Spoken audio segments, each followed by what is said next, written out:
amis et bienvenue sur Create Your Paradise. Même si aujourd'hui ça va peut-être pas être super dans la notion de paradise, parce que j'avais envie de vous partager mon histoire personnelle à propos de mon dos. Pourquoi? Parce que j'ai très mal. En ce moment, depuis quelques jours, j'arrive plus à m'asseoir au bureau, j'arrive plus vraiment à faire mes trucs. Là, je suis assise sur ma Swiss Ball, en me disant ça peut me faire du bien, mais être assise sur la Swiss Ball alors que mon bureau il est là, bah, c'est compliqué. Voilà, c'est un petit peu compliqué. Donc je me suis dit, eh bien ça fait longtemps que j'ai envie de vous partager cette histoire. Peut-être que c'est le moment. Voilà.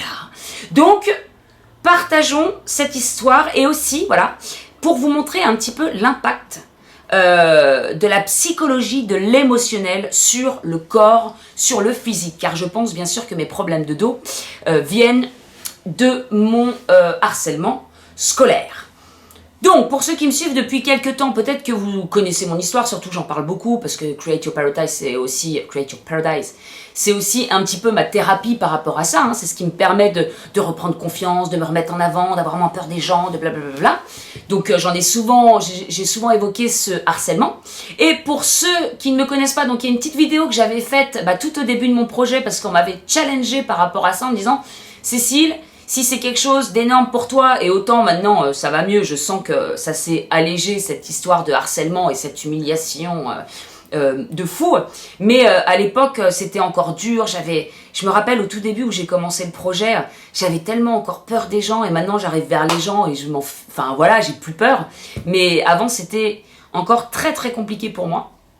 Et il m'avait dit, tu devrais faire une vidéo sur ton harcèlement parce qu'au moins ça te viderait un petit peu et voilà, et le courage d'en parler ouvertement, publiquement. Donc j'ai fait cette vidéo, je vous la mettrai en lien si ça vous intéresse. Mais pour faire un petit récap sans parler du harcèlement total, ce serait trop long, j'ai donc eu un harcèlement, une nana qui devait avoir un contrat d'âme avec moi, je sais pas, mais qui me détestait parce que je faisais un peu la fofolle, je faisais un peu rire les gens, j'avais mon groupe d'amis, etc. Je pense que ça ne lui a pas plu. Donc en fait, elle a raconté plein de choses sur moi. Et puis mes amis ont commencé à se mettre contre moi. Et puis après, c'est les amis de mes amis. Puis après, c'est la classe entière. Puis après, c'était le collège entier. Si bien que je n'osais même plus aller à l'école. J'ai arrêté le sport parce que j'étais moquée, humiliée par des gens que je ne connaissais même pas. J'ai arrêté la cantine puisqu'on me renversait à chaque fois les plateaux, etc. J'avais quand même une belle âme. Alors là, franchement, je me dis, mais pourquoi lui? Pourquoi il m'a soutenu comme ça, ce gars? Je sais pas. Alors qu'il n'était pas... il avait aucune animosité sur le camp adverse, entre guillemets. Il était même amoureux d'une des filles qui était contre moi. Et malgré tout, le matin, il m'attendait au coin d'une rue pour m'aider à passer la foule, en fait tous les enfants qui attendaient, qui étaient en groupe, et puis dès que je passais, hop, c'était on y va, Cécile arrive, c'était le flot d'insultes, de t'es moche, t'es grosse, t'es conne, espèce de sale pute, on va t'avoir, blablabla, à la récré, pendant les cours, enfin même pendant les cours ça arrivait aussi, mais entre les cours et tout, donc bien sûr je n'osais plus bouger, je n'osais plus aller à l'école, je rentrais chez moi, j'en parlais même pas à ma mère à cette époque-là parce que j'avais tellement honte que sa fille soit une merde, tellement honte que sa fille se fasse traiter comme ça, c'était pas possible. Donc c'était psychologiquement, c'était très dur. Et en fait, c'était en train de foutre à plat toute estime de moi-même, toute confiance en moi. Je me retrouvais sous terre, j'osais même plus rien dire, et puis maintenant que je le vois, j'avais tellement plus de respect pour moi que elle m'avait donné soi-disant une chance. En fait c'était une connerie, hein, c'était encore pour m'en foutre plein la gueule, genre si tu réponds bien à nos questions, on va redevenir copine avec toi. Ah d'accord. Et du coup elles sont venues chez moi, l'autre qui m'a mis toute ma chambre sans dessus dessous, j'ai pété un plomb, là c'était trop, je gardais, mais là j'ai pété un plomb, et puis je suis pas allée à l'école pendant 2 semaines parce que c'était vraiment une crise d'hystérie en fait, hein. Je pouvais plus supporter cette situation qui durait déjà depuis des mois, et puis j'en parlais pas parce que j'avais vraiment très honte, la honte totale de moi-même. Et puis quand j'y suis retournée 2 semaines plus tard, les profs très pédagogues, le premier cours que j'ai, le mec il commence à parler devant tous les élèves, qu'est-ce qui se passe, il y a un problème avec Cécile, etc. Ouais, c'est une connasse. Pendant l'intercours, je vous raconte pas comment je suis restée bien sûr dans la classe, hein. Il était hors de question que j'aille toute seule dans la cour pour encore me faire maltraitée. Et puis à midi, ma mère est venue me chercher, et puis j'ai dit je retournerai plus jamais dans ce collège, c'est pas possible quoi. Donc c'était au mois d'avril, et puis pour dire que j'allais plus à l'école On a fait croire que j'étais partie aux États-Unis, parce que mon père habitait aux États-Unis, j'y allais tous les ans pour les vacances. Donc là, on a dit que j'étais partie plus tôt et que psychologiquement, je pouvais plus. Donc je suis partie qu'en juillet, parce que je partais toujours un peu avec ma mère aussi avant. Donc pendant ce temps-là, en fait, je me suis cachée sous le tableau de bord de la voiture quand je rentrais dans Courbevoie. J'habitais Courbevoie. Et pendant 3 ans, je me suis cachée. Mais vraiment cachée, j'osais plus sortir un pied de chez moi et tout. J'ai tellement peur de croiser quelqu'un du collège. Et puis après, je dirais, là, je faisais un peu le bilan tout à l'heure. Je dirais que jusqu'à mes 33 ans, non, pas 33 ans, non, j'abuse, parce qu'à 30 ans, j'ai commencé à... Je me rappelle d'une réflexion que je me suis faite à 30 ans en disant, si tu m'aimes pas, si t'aimes pas mon physique, tant pis pour toi. Genre, à 30 ans, j'ai commencé à me dire, si t'aimes pas comment j'apparais, comment mon physique, etc., c'était surtout physique, comment je suis, tant pis. Mais à 30 ans seulement. Mais sinon, jusqu'à 30 ans, je n'osais plus sortir. J'avais peur qu'on me regarde, j'avais peur d'appeler le médecin, j'avais peur de rentrer m'acheter un magazine, j'avais peur d'aller prendre un café toute seule. C'est encore ma mère qui m'a accompagnée peut-être jusqu'à 25 ans pour quand j'avais un rendez-vous chez le médecin ou quoi. Parce que j'avais peur du monde, j'avais peur des gens, j'avais peur qu'on me regarde de travers. Il fallait... Alors, maintenant, pour ceux qui suivent mes 6 mois épilogues, peut-être que vous en rendez pas compte, mais moi, j'aurais jamais cru pouvoir m'exposer au réveil avec mes boutons, avec mes rides, avec mes poches, avec mes trucs, mes blabla, comme ça, publiquement. Pour moi, c'est un pas, mais c'est une victoire de fou, parce qu'avant, je ne pouvais même pas sortir si j'avais pas mon sourcil dépilé. Puis, par exemple, j'ai fait 1 mois de convalescence à Nice, chez ma tante qui habitait à Nice. C'est pour ça aussi que je suis venue vers Nice, parce que je connaissais un petit peu. Et elle appelait ma mère en disant, non mais ta fille, elle a un problème quand même. Elle n'ose pas sortir de la maison parce qu'elle n'a pas le sourcil épilé. Et j'en étais là, parce que j'avais tellement subi d'humiliation physique, et le fait d'être conne aussi. Donc c'est pour ça qu'après, le côté très drôle, j'étais tout le temps en train de rigoler, tout le temps en train de faire des blagues, et puis ça marchait bien. Donc je sois harcelée, je faisais rire la galerie en fait. Mais après, je me suis dit peut-être qu'en fait je suis conne. Alors qu'en fait, non, je m'aperçois que je suis loin d'être conne et que je peux être conne. Je peux faire la conne tout en l'étant pas. Mais en fait, j'ai eu beaucoup de mal à assumer, de toute façon, à m'assumer à 100%. Parce que quand t'as le monde entier contre toi en te faisant croire que t'es une personne horrible à tous les niveaux, c'est un petit peu dur de voilà. Et pour en revenir à mon dos, parce que tout, je pense, part de là, 1 an et demi plus tard, je pars donc aux États-Unis comme tous les étés, parce que c'est mon père surtout qui a remarqué ça. J'avais aucun problème de santé, j'étais assez grande pour... j'ai toujours été une des plus grandes de ma classe. Alors je fais 1m58, donc vous devez vous dire comment c'est possible qu'elle soit la plus grande de sa classe. Mais quand j'étais en primaire, j'étais la plus grande de ma classe, j'étais censée être grande. Et donc voilà, tout allait bien a priori. Et puis je pars aux États-Unis et je me rappelle, je me lève du fauteuil, je fais tomber un stylo. Et je me baisse devant mon père, et mon père, il me dit, mais qu'est-ce qu'il a, ton dos? Puis je vais être en maillot de bain, ou je sais pas, voilà, de manière à ce qu'il voit mon dos. Et mon dos, en fait, il avait un côté comme ça, et l'autre vachement plus creux. Il me dit, mais c'est pas normal, ton dos, il est pas droit, il est comme ça. Donc, de retour en France, ma mère, elle m'emmène vite chez le médecin traitant. Et mon médecin traitant, qui me suivait depuis toute petite, on se connaissait très bien, j'étais la copine de sa fille, etc., qui bien sûr culpabilise de fou de n'avoir rien vu. Ma mère, pareil, parce que ma mère me voyait tous les jours, en plus, voilà, elle me regarde, ma mère. Mais en fait, je pense que ça, c'est venu extrêmement vite, parce que même moi, j'avais pas remarqué une bosse pareille, quoi. Et il m'envoie donc à Garches pour faire des radios. Et puis là, je passe des radios, et on s'aperçoit que j'ai une triple scoliose, donc vraiment, la colonne, on dirait un serpent. Alors, j'ai pas de photo d'avant l'opération, et c'est dommage parce qu'à Garches ils ont gardé tout mon dossier, donc j'ai récupéré quelques photos pour vous montrer un petit peu la colonne, mais ils ont gardé toutes les radios à chaque fois. Dommage. Donc elle était vraiment courbée de partout. Après, c'est là où aussi on se dit il y a toujours pire, parce que quand je suis allée à Garches, pour moi faire un stage à l'hôpital, franchement, c'est bénéfique sur plein de trucs. Après, on arrête de se plaindre, on arrête de voir ces petits soucis. C'est pour ça, d'ailleurs, je pense qu'aujourd'hui, tous les petits soucis, les petits bobos, parfois, j'ai un petit peu du mal. Je peux un petit peu compatir. Au démarrage, au bout d'un moment, je dis, hey, oh. Et il y avait une nana, elle avait une triple scoliose à 90%. Donc, elle était complètement comme ça, dans une chaise roulante. L'horreur. Il y en avait une autre. Ça avait du coup basculé ses hanches. Moi, ça commençait justement à basculer les hanches. D'ailleurs, on voit pas comme ça, mais mon corps, il a basculé dû à cette triple scoliose. Et elle, en fait, elle était plâtrée de là jusqu'au pied, avec une fente pour pisser quand même, parce que ça basculait ses hanches, donc pour remettre petit à petit ses hanches droites. Bref, donc on propose de m'opérer et de me mettre une arthrodèse. Donc une arthrodèse, c'est 2 barres. Alors je sais plus si on m'a fait la greffe osseuse pendant l'arthrodèse ou si on me l'a faite après. Parce que je vais vous expliquer. Âme sensible, s'abstenir quand même, parce qu'il y a des trucs un peu gore. Donc on m'a mis les 2 barres dans le dos.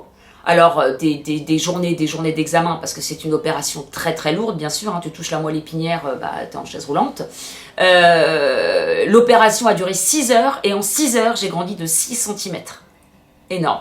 Et d'ailleurs, avant, il y avait un examen très très dur aussi, où on reste pendant 5 heures sur une planche avec des poids qui te tirent ici, des poids qui te tirent aux chevilles, qui étendent la colonne vertébrale, et pour voir pendant l'opération jusqu'où tu peux aller pour la tirer. Enfin, alors moi ça allait, mais par contre j'avais une copine qui est devenue une copine de chambre, qui était venue aussi pour une triple scoliose, et elle avait la maladie de la horte, et qui faisait qu'elle était très très grande, elle faisait 1m85 peut-être, je sais plus, elle était très grande et très très très très très maigre, elle avait la peau et les os. Du coup on voyait sa colonne, il n'y avait pas besoin de radio. Il n'y avait pas besoin de radio, on voyait sa colonne comme ça. Et puis elle, quand elle a fait par contre les examens, elle a douillé, puis quand elle avait ses barres, on voyait ses barres à travers le dos. Bref, donc j'ai fait ma première opération, très très dure, bien entendu, parce que y a un matériel de fou. J'ai retrouvé quelques photos aussi pour vous mettre un petit peu le truc. Les gens qui rentraient de façon dans la chambre, ils ressortaient direct pour pleurer, parce qu'ils disaient mon Dieu, c'est quoi ce truc là? Il y avait vraiment tout, il y avait la sonde gastrique, il y avait le respirateur, il y avait les trucs, tous les tubes, les blabla, la morphine à gogo, mais à chaque fois que j'appuyais sur la morphine, ça passait partout dans mes veines, ça me faisait mal. Et puis j'étais sur un striker. Donc c'est pas un lit, parce que forcément le dos il est totalement ouvert, hein. J'ai une cicatrice qui, je crois qu'elle fait plus de 40 cm dans le dos, parce qu'il t'ouvre vraiment tout le dos, puis te mettre des barres de toute façon, et du coup il faut constamment retourner pour qu'il y ait pas, pour qu'on soit pas tout le temps appuyé sur le dos. Donc en fait c'est une sorte de, donc c'est un striker, ça s'appelle, des barres en fer avec une sorte de pas de hamac, c'est pas si confortable, mais et puis il te retourne, je sais plus, je crois que c'est toutes les heures ou toutes les 2 heures. Donc voilà, donc je vous mets des petites photos, d'ailleurs comme on peut voir, parce que ça m'a touché quand j'ai revu les photos tout à l'heure, lui bien entendu il était là aussi, mon petit ours marron qui a plus son nez à cause de mon chien qui n'est plus là aujourd'hui. Merci pour ton soutien, voilà, depuis 40 ans. Et donc voilà, donc j'ai passé 3 semaines à l'hôpital, et puis à la fin ça allait, j'étais contente, les gens à Garques, j'étais super sympa, il y avait un médecin, oh là là là là là là, qu'est-ce qu'il était beau. À chaque fois, pour la petite anecdote, parce que ça c'est rigolo, à chaque fois qu'il rentrait dans la chambre, les machines elles se mettaient à biper, parce que mon cœur il battait, du coup c'est, oh la honte. Et à chaque fois qu'il rentrait dans la chambre, je regardais. Et puis, bon, après, ma grand-mère le trouvait très séduisant, ma mère aussi, ma tante aussi. Attention, hein, je sais pas, j'aurais bien aimé voir son thème astral à lui, parce qu'à mon avis, il devait y avoir un truc très très solaire. Hein. Bon, peu importe. En tout cas, Garches a été une super expérience malgré tout, parce que j'étais au service pédiatrie, j'étais la plus vieille, donc j'avais 15 ans à l'époque, j'étais une des plus vieilles, donc j'ai sympathisé avec beaucoup de monde. Et puis on se rend compte tellement aussi il y a des gens qui vivent des trucs où tu dis, bah moi même si je vis un truc qui est quand même pas, voilà, c'est quand même quelque chose, bah il y a pire quoi. Et je repense à une autre nénette qui était là, c'était sa 17e opération, parce qu'elle était née avec une jambe plus courte que l'autre de ça. Et donc, en fait, tous les ans, il rallongeait sa jambe. Elle passait sa vie à l'hôpital, quoi. Bon, bref. Donc, je suis raide comme un piquet. On m'appelle Robocop. J'ai peur de sonner aux aéroports, mais tout va bien. Voilà, j'ai mes barres. Je suis très, très droite. Et parfois, je la regrette, mes barres. Oui, parce que je ne les ai plus. Je vous explique pourquoi. Parce que, ouais, ça m'aidait au moins à me tenir bien droite. Donc, quelques mois après... J'ai mon père qui me dit la France lui manque, il a été aux États-Unis, en fait quand j'avais 3 ans il est parti là-bas, vivre à Venice Beach au début, et ensuite il migre sur Malibu, donc j'allais en vacances tous les ans à Malibu, et je pense que je vous ferai une petite vidéo quand même sur le sujet, parce qu'être à l'école là-bas, avec des enfants de stars, la fille de Mel Gibson dans ma classe, etc. Bon, il y a quand même des trucs à raconter, les mecs qui arrivent à 16 ans en humeur, les grosses voitures, les Porsche, les Mercedes, le bal de la prom, j'en garde un souvenir qui est juste énorme, et puis des expériences bah, moi qui venais de Courbevoie, ça m'a un petit peu changé. Et justement, il vivait donc à Malibu à cette époque, et il dit ouais, j'ai le mal du pays, j'ai envie de revenir en France. Et je me dis oh non, si tu reviens en France, moi je vais absolument tester une année aux États-Unis. Donc du coup, je lui demande si à partir de septembre, alors donc j'étais en troisième, et du coup j'étais obligée de refaire ma troisième parce que j'avais manqué peut-être un trimestre à cause de mon dos. Et donc, ok pour aller à l'école à Malibu. Donc du coup, j'emménage aux États-Unis, donc j'y vais comme tous les ans en juillet pour aller passer mes vacances. Et puis je reste là-bas en septembre.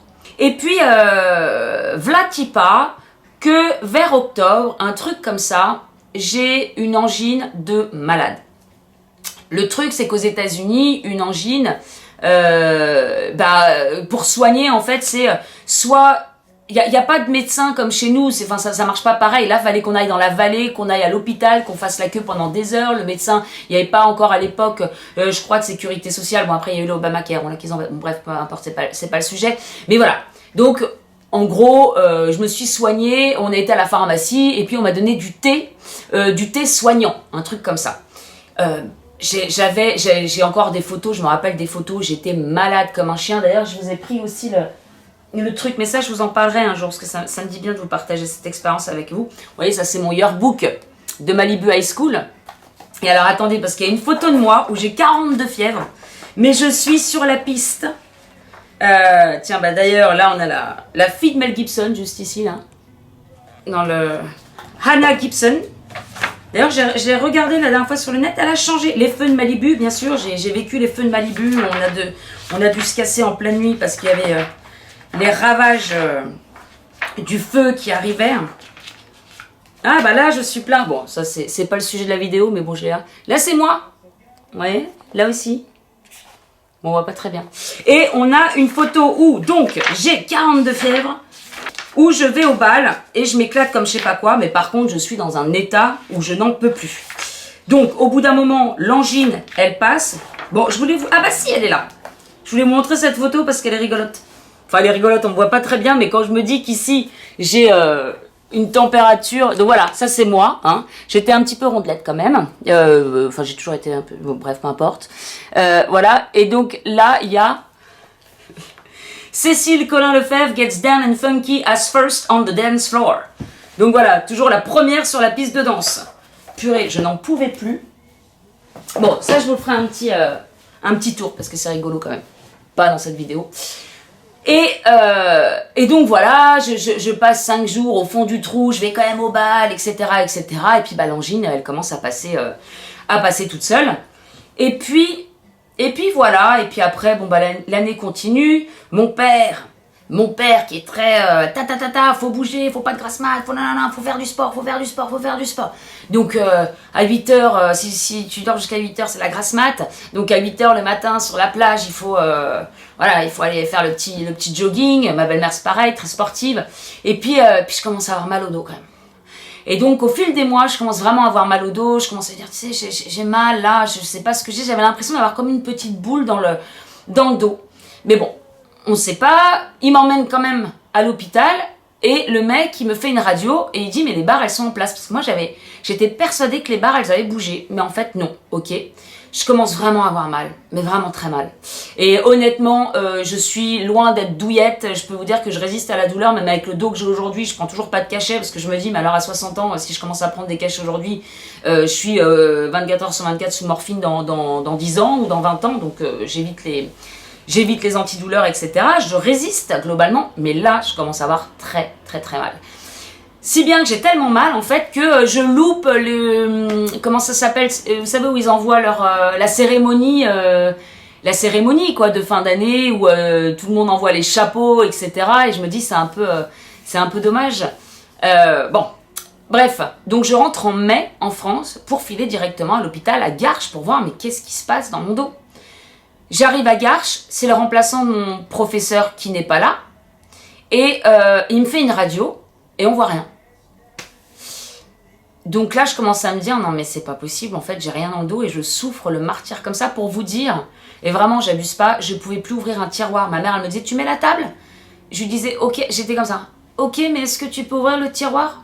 merci. J'allais au 4 temps, je me rappelle. Il y avait pas les portes comme ça, là, mais des portes battantes. Je demandais aux gens, j'attendais que quelqu'un arrive près de la porte, vous pouvez m'ouvrir la porte? Je ne pouvais même pas pousser la porte.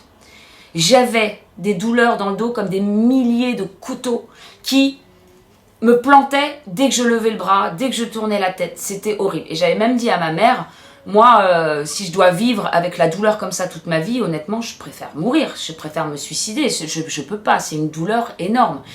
Dès que j'éternuais, je me tenais. Genre, je savais que j'allais éternuer, j'allais me tenir à une table pour... C'est horrible. La douleur, je vous promets, elle est horrible. Bref, on part au Maroc avec ma mère. Et là, trop bizarre, je fais des 42 fièvres. Je redescends normal, à 37. 42 fièvres, je vais m'allonger toute la soirée. Je reviens, bah, je pète le feu sur la piste de danse. 42 fièvres, je repars. Hop, je pète le feu sur la piste de danse. Donc toujours comme ça. Et puis ma mère, elle me dit quand même... C'est pas normal que t'aies de la fièvre comme ça. On comprenait pas, mais en même temps, j'arrêtais pas de dire, j'ai l'impression que mon dos, ça ressort. Je sais pas ce que j'ai. Et tous les soirs, je me regardais dans le miroir comme ça pour voir si mon dos était bien droit et si effectivement les barres ne ressortaient pas, parce que j'avais cette sensation-là. Bon, on revient du Maroc, quelques temps plus tard, un éternuement arrive, je m'accroche bien entendu à la table, et là j'éternue. Et je me rappelle de la scène, j'étais à la table comme ça, et je voyais ma mère qui faisait à manger, qui était juste à côté. Et j'ai arrêté de parler parce que j'ai eu une souffrance comme jamais j'ai eu dans ma vie. Et avec toutes les opérations que j'ai eues, même la deuxième opération où je me suis réveillée alors que j'étais pas encore sur morphine et qu'on venait de me réouvrir le dos, de me curer le dos, etc. Une douleur assez énorme. Elle ne m'a pas fait aussi mal que celle-là. Et en fait, j'ai éternué. Et là, je l'ai pas vu tout de suite. Mais ça a carrément expulsé le pus que j'avais dans mon dos et ça a commencé à ouvrir la cicatrice. Donc voilà, la douleur assez extrême. Mais on le voit pas, je me tiens juste à la table, ma mère me dit qu'est-ce que ça? Je fais, je viens d'avoir une souffrance comme jamais. J'ai mis peut-être 5 minutes à m'en remettre tellement j'étais étourdie de la douleur, etc. Bref, après on va dans ma chambre parce que parfois j'avais ma petite chambre où j'avais ma télé, mon petit canapé. Donc j'invitais ma mère dans ma chambre pour regarder le film. Donc on regarde le film ensemble. Et puis avant de me coucher, je fais ma vérification de mon dos. Et là je vois dans mon dos une grosse bosse. Une grosse bosse. La fameuse que j'attendais depuis des mois. Et là je commence à crier, je fais une crise d'hystérie. Et ma mère qui sait plus quoi faire, qui essaye de me calmer. Alors qu'en fait, je vois la bosse, donc je fais une crise d'hystérie. Mais par contre, voilà, pendant toute la soirée, mis à part cette douleur horrible que j'ai eue, bon bah après ça s'est calmé. Et puis voilà, en fait, la douleur, c'était le fait que tout ressorte et que ma peau, elle fasse ça. Et puis qu'en fait, ça perce un peu la cicatrice. L'horreur. Et donc là, elle m'assomme au Lexomil.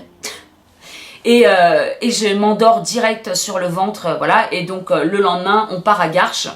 Et là, il y avait mon professeur. Et du coup, ils disent, mais vous n'avez pas fait d'analyse de sang, en fait? Bah non. On a fait que des radios. Aux États-Unis, ils m'ont fait une radio. À Garches, le remplaçant, il m'a fait radio. Personne n'a jamais pensé à me faire une prise de sang. Et ça faisait quand même, du coup, depuis le mois d'octobre, on était au mois de juin. On était au mois de juin, je crois. Donc d'octobre à juin, j'avais tout ça qui grouillait dans le dos. Et là, il dit à ma mère... Alors, j'aimais bien ce professeur. Les gens, ils l'aimaient pas trop parce qu'il était très, très froid. Mais je sais qu'il m'aimait bien. Mais je pense parce que je me plaignais jamais et que du coup, je serrais un peu les dents. Donc, je pense qu'il a eu beaucoup de sympathie pour moi et pour ma mère aussi, d'ailleurs. Et puis, il a dit, bon, je vais lui faire une ponction. Il dit, si c'est du sang... bah, c'est une poche de sang et on l'enlève. Il dit, si c'est du pus... si c'est jaune et que c'est du pus... Là, il dit, bah... Enfin, il dit rien, en fait. Il fait une ponction, toute la seringue remplie de pus. Et il dit, bah, on est obligé de réouvrir. En fait, le matériel s'est infecté. On est obligé de réouvrir pour voir l'infection, si elle est grosse ou pas. Et voilà. Sauf qu'impossible à opérer, puisque beaucoup trop faible. Donc, pendant 4 semaines, 3 semaines ou 4 semaines. Ah oui, puis il faut savoir que la première opération aussi avant, pendant 3 mois, on m'a pris du sang tous les mercredis pour pouvoir remettre pendant l'opération. Parce que c'était ton sang qui remettait. Mais là, on ne pouvait pas remettre mon sang puisqu'il était complètement infecté. Enfin, il était à 2 doigts d'être infecté. Hein, j'étais à 2 doigts de la septicémie. Et donc, du coup, je me suis fait réinjecter du fer pendant quelques semaines pour pouvoir opérer, mais le plus vite possible quand même, parce que ça commence... Enfin, ils ne savaient pas encore, ils ne connaissaient pas l'étendue des dégâts. Et puis, quand j'ai été réopérée, Le professeur, il avait peut-être 65 ans, enfin il était à la fin de carrière, il a dit de toute ma vie, je n'ai jamais vu une infection pareille. C'était comme si j'avais... alors il avait pris l'exemple d'une dent de tout infecté, partout. Il dit encore un peu plus et effectivement ça a infecté le sang parce que l'infection, ils ont réouvert du cou jusqu'aux fesses parce que tout était infecté, le matériel, etc. Donc ils ont enlevé le matériel. Je sais plus si c'est à ce moment-là où ils ont mis une greffe osseuse ou je sais plus. J'avais des... comment ça s'appelle? Pourquoi je redon? Je sais pas pourquoi je dis, c'est ça le mot? Plein de tubes qui sortaient, j'en avais 3 en haut, 3 en bas pour vider. J'étais aussi dans une partie de l'hôpital où c'était les pestiférés, voilà, ceux qui ont j'avais un staphylocoque en fait.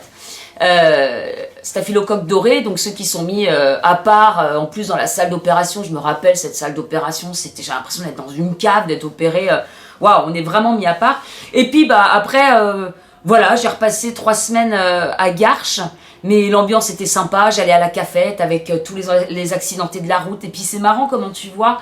Ceux qui finalement endurent le plus, c'est ceux qui ont le plus la joie de vivre parce qu'il y avait toujours une super ambiance dans cette cafette. Et honnêtement, moi je garde des super souvenirs de l'hôpital de Garches parce que ça restait super sympa et purée, tu te rends compte qu'il y a quand même les gens finalement qui endurent le plus, qui ont les plus gros trucs, et c'est ceux qui arrivent à développer le plus de force finalement intérieure et qui sont le plus positifs. Et tu voyais tous ces jeunes qui arrivaient dans des lits carrément parce qu'ils n'arrivaient même plus à marcher, dans des chaises roulantes, ils se réunissaient à la cafette et puis tu les entendais s'éclater de rire, etc. Rien que d'en parler, ça me fait des frissons quoi. Bref, c'était vraiment une leçon de vie, voilà. Donc ils m'ont remis donc plus de barre dans le dos. Plus de barre dans le dos, je suis restée de nouveau donc quelques temps à l'hôpital et puis après j'en suis là et le truc c'est que maintenant j'ai d'autres problèmes, j'ai 2 hernies et puis un rétrécissement canalaire parce que quand on ouvre le dos un petit peu trop, j'ai de l'arthrose qui pousse et qui du coup réduisent le canal lombaire. Donc ça veut dire qu'à une partie de mon dos, j'ai le canal qui est gros comme ça, alors qu'il devrait être gros comme ça pour laisser tout passer. Donc il y a encore quelques temps, ça me faisait bien flipper parce que mes jambes bloquaient. Donc je marche dans la rue et parfois, ça ne répond plus, les jambes ne répondent plus. Alors c'est pas de la paralysie, c'est juste que t'es bloqué, il faut que le nerf il se remette bien pour pouvoir de nouveau... mais bon, quand ça m'est arrivé 2 fois un passage piéton, et en plus de ça, souvent moi j'ai tendance à me dire, bon la voiture elle est loin, moi je marche assez vite, donc c'est vert, et moi je traverse, et là, excusez-moi, je vais passer. Donc là, j'étais repartie voir un chirurgien à Nice, et qui m'a renvoyé vers ma kiné, dont je parle de temps en temps, qui, elle, ne fait aucun massage, enfin, pas pour moi en tout cas, qui fait faire énormément de gainage. Et avec le gainage intensif, effectivement, ça permet de muscler, de tenir bien en place les muscles, et de faire en sorte que le canal lombaire, il bouge moins. Et apparemment, je devrais être quand même réopérée une 3e fois, parce que l'arthrose, il continue de pousser, il y a vraiment... Voilà, bon, à un moment, peut-être qu'il va falloir racler pour pouvoir libérer un petit peu ce canal lombaire, tant que je peux tenir avec le sport, avec la marche, avec tout ça, bon, ça va. Et le problème aussi, c'est que pour m'opérer, maintenant, avec la greffe, on ne pourra plus passer par le dos, mais il faudra passer par l'avant. Alors, je sais pas si tu passes en dessous du ventre pour opérer, je sais pas comment tu fais. Bref, en tout cas, les hôpitaux, ça me connaît, parce que j'ai eu aussi quelques autres opérations, beaucoup moins graves, bien entendu, mais je suis un petit peu habituée aux hôpitaux, et ça me fait penser à Saturne en maison 12. Voilà, le grand maléfique dans la maison maléfique des hôpitaux et des enfermements. Et je me dis, mais purée, c'est ça quand même, c'est un petit peu ça. Bon après voilà, et je vous en parle aujourd'hui en fait, parce que vous voyez, j'ai pas fait de sport depuis 1 semaine, ce qui est pas énorme non plus. J'ai fait un trajet en Blablacar qui m'a tué le dos, et honnêtement, je me plains rarement et tout, mais alors là, j'étais devant, mais il y avait des sacs, donc j'avais les jambes d'un côté comme ça, et en fait, c'était un vieux siège, je pense, avec un truc comme ça, peut-être pour qu'on soit bien installé, mais moi, ça m'a pété le dos. Et puis je suis arrivée là, j'avais tellement de trucs en retard, j'avais tellement envie de faire des trucs, de refaire des bijoux, de faire des galets, de faire, bref, tout ce que j'ai à faire. J'ai rattrapé des montages et blablabla. Oh la vache, je suis restée assise du matin au soir sur ma chaise pendant 3 jours après ce trajet en Blablacar. Et là, c'est chaud les marrons parce que j'arrive quasiment plus. Là, je suis bien sur la Swiss Ball. Là, je suis bien. Mais j'arrive même plus à rester assise devant un écran. Sur mon canapé, on n'en parle pas, c'est le pire des canapés qui soit.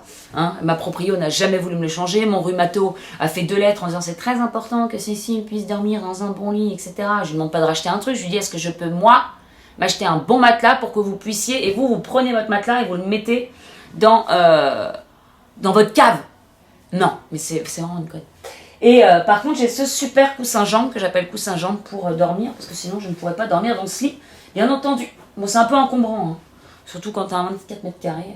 Oh, chouchou, oh, je t'ai mal jeté, pardon. Donc voilà, ça c'est mon petit acolyte de 40 ans. Je l'ai eu à ma naissance. Et bien sûr, il m'a suivi partout, aux États-Unis, dans les hôpitaux, dans tous les voyages que j'ai pu faire aussi. Voilà. C'était donc mon histoire et je vous en parlais aussi pour parler du côté émotionnel où je pense vraiment que cette histoire de dos, cette triple scoliose, j'ai tellement été rabaissée, humiliée que c'est mon corps qui a subi. Mais après, vous voyez, je me dis quand même, moi qui me mets beaucoup à l'astrologie ces derniers temps, c'était écrit dans mon thème, c'est fou. Et je me dis, de toute façon, on est là pour vivre ce qu'on a à vivre, et je pense que je devais passer par là, et je devais vivre ça. Et d'ailleurs, c'est marrant, j'avais été voir une nana qui faisait des lectures d'âme. Bon, plusieurs fois, on m'a parlé d'un contrat avec une personne, quand j'avais vers les 15 ans, un truc comme ça. Il y a même aussi un événement dans mon thème astral, on me dit, qu'est-ce que t'as eu vers... Bon, 15 ans, c'est l'opération, première opération. Mais en fait...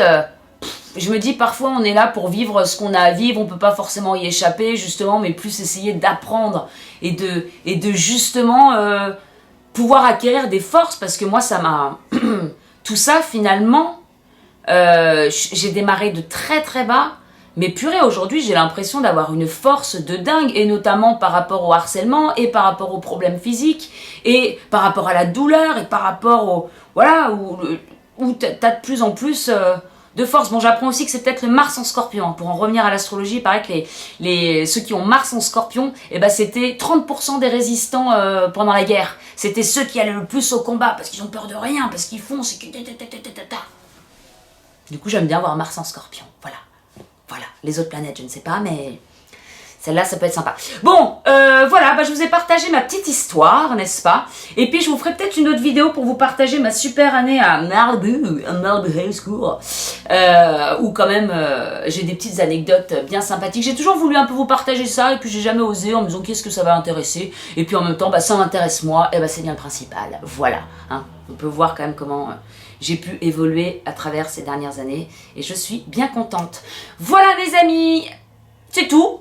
Je vous fais des très gros bisous, n'hésitez pas à partager si vous avez eu vous aussi des problèmes par rapport à un problème émotionnel ou une arthrodèse ou je ne sais pas, ou si ça résonne pour vous, n'hésitez pas à mettre un petit commentaire, et puis voilà, des gros bisous et à très bientôt. Au revoir. Au revoir.